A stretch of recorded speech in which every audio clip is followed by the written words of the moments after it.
Okay, hold on. Let me do this. Let's go easiest to hardest. Super easy. Easy. I can't type. A little hard. Hard. I'm hard. Impossible. Super easy to play. Very easy to play. Very easy to play. Very, very simple to play. Very simple to play.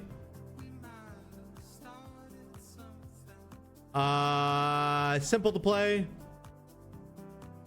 No, this is the wrong one. Whoops, this is the wrong one. This goes down here. Hard to play. A little hard to play. You have some choices to make here. This is hard to play, actually. This is impossible to play. This is pretty easy to play. This is a little hard. Nah, it should go there. That's a little. Nah, it's easy to play. This is hard to play. This is a little hard to play. Unless you have Viagra. Unless Viagra? Is that right? That would be like, that would rank this easy to play versus hard to play for sure.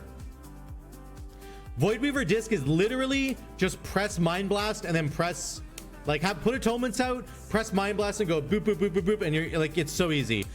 This is literally just put F-Flow on the ground. Just put F-Flow on the ground and you're done. You can go to bed, brother. I'm serious. Put F-Flow on the ground and you go to bed. This is literally press Halo. Press Halo and you're done. And then this is press Tiger Palm. Seriously. Press F-Flow, press Halo, press Tiger Palm. That's it. Just put F-Flow near the dungeon. Exactly. This one is press Ancestral Swiftness and you summon your ancestors and you're good. That's it. That's literally it. I'm gonna switch these actually. It's so easy. Press Ancestral Swiftness, summon your ancestors, and you're done. They're gonna heal. You're gonna heal. It's whatever. This one's a little more complicated, actually. I should put this down here. Yeah, this is a little bit, because you gotta like put your totem down and then time your downpour so that it actually heals people, and then time your buffed spell so that it actually heals people. There's a little bit of nuance there, actually. A little bit more than I thought initially. This is like palms are sweaty, mom spaghetti. You just press palm over and over and over again, and then you use your premonitions to cool down palm, and you just press palm over and over and over and over and over and over and over and over again. There's nothing really that complicated about it. Probably should go up here. Herald is like, oh no, Lightsmith is a little bit more complicated because you have to use AC wings, and there's a little bit of nuance there. The Oracle Disc Priest one is harder because you have to choose which spells you want to use. Oracle Disc Priest, you have to choose between pressing a shield or pressing penance, and when you want to do it, and if you have Wheel and Woe active. Sometimes you just want to do penance over and over and over and over again if you have your Mindbender out. There's a lot of thoughts there, actually. This cooldown reduction one from Mistweaver is good, but again, you have to think really hard about like, what abilities am I going to cool down? I'm cooling down my Rising Sun Kick, and then I'm cooling down my TFT, and then I'm pressing TFT again, and then I'm using Shaylin's Gift to cool down TFT and Rising Sun Kick, and then every time I press Rising Sun Kick, I get an instant Vivify. There's like a lot going on, I would say, so I'm gonna move this down a little bit, actually. Then there's Keeper of the Grove Resto Druid, where again you're getting this Dryad, so you press Convoke or you trigger Incarn Tree of Life and you summon a Dryad. The Dryad is like a Cloudburst totem. That Cloudburst totem is going to collect all the healing that you do, so you want to make sure when you summon your Dryad you actually need to heal people. so that it can collect all that healing, and then you're going to swift mend people and it's going to detonate for a crazy amount of healing. So it's a little bit more complicated to pull off, and if you do it correctly, then it's very good. It's very, very good, but it does require a little bit of effort.